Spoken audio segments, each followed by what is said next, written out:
até dentro disso, desculpa, Japa. Vai lá. Dentro disso, desse negócio da embalagem e tal. Carta protesto. Tenho que exigir ou não tenho que exigir? Esse é um dos temas assim, mais polêmicos e o que eu ouso recomendar com base na experiência diária. Se o segurado e o corretor puderem fazer um esforço no dia a dia para que a carta protesto prevista no artigo 754 do Código Civil seja sempre emitida, melhor. Entretanto, se porventura o segurado não conseguir emitir uma carta protesto, mas ficar muito bem caracterizado o sinistro de transporte, que é um fenômeno que se ajusta perfeitamente ao clausulado, a recomendação é de a seguradora pagar a indenização e buscar o ressarcimento e regresso. Por quê? Jurisprudência não é salvo-conduto para absolutamente nada, mas é um indicador importante.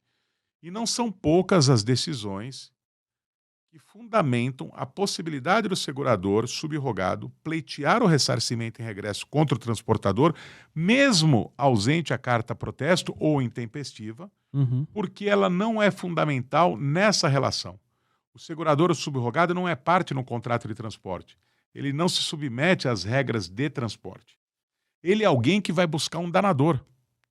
Se esse danador é um transportador que não cumpre bem a sua função, ou se é um motorista alcoolizado, ele é um causador, ele é um danador, é um causador de dano. Ele é alguém que tem que reparar o dano que causou. Ok.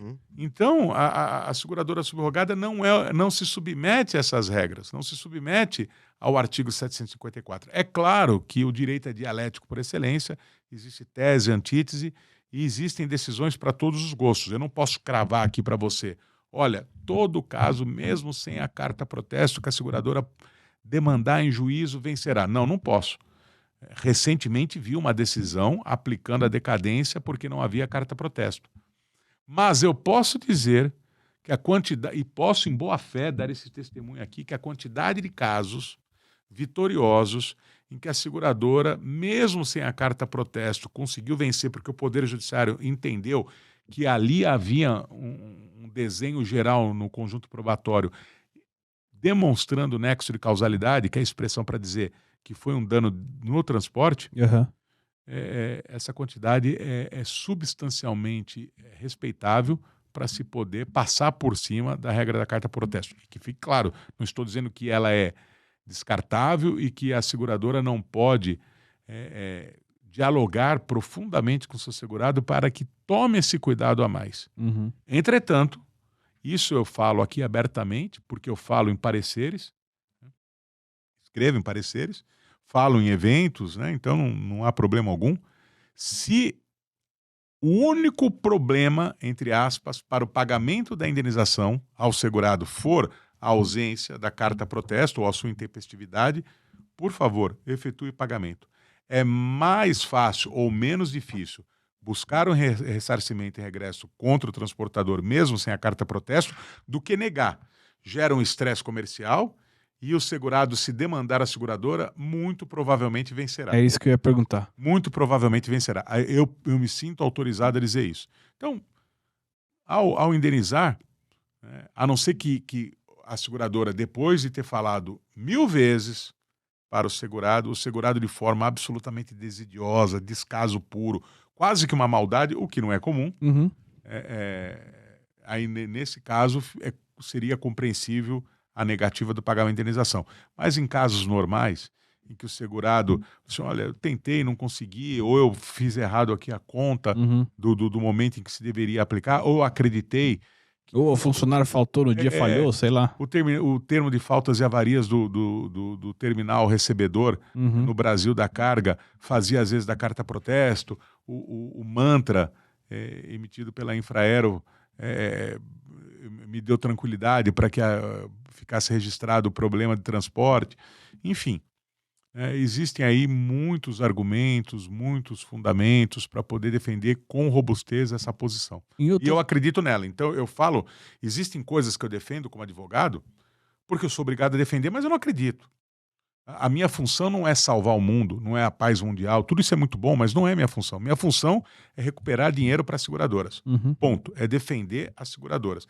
Essa é a minha função profissional. É isso que eticamente eu tenho que fazer. Quem faz justiça é o juiz. Eu luto pelos direitos e interesses de uma das partes. Então, essa é a minha função.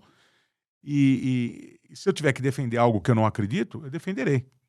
Defenderei, sem problema algum. Existem teses que eu defendo aqui no dia a dia que eu não acredito nelas. Agora, essa da carta protesto, eu acredito 100%. Entendi. Eu realmente acho que tudo deve ser feito para não vulgarizar, e sim flexibilizar para o segurado, né?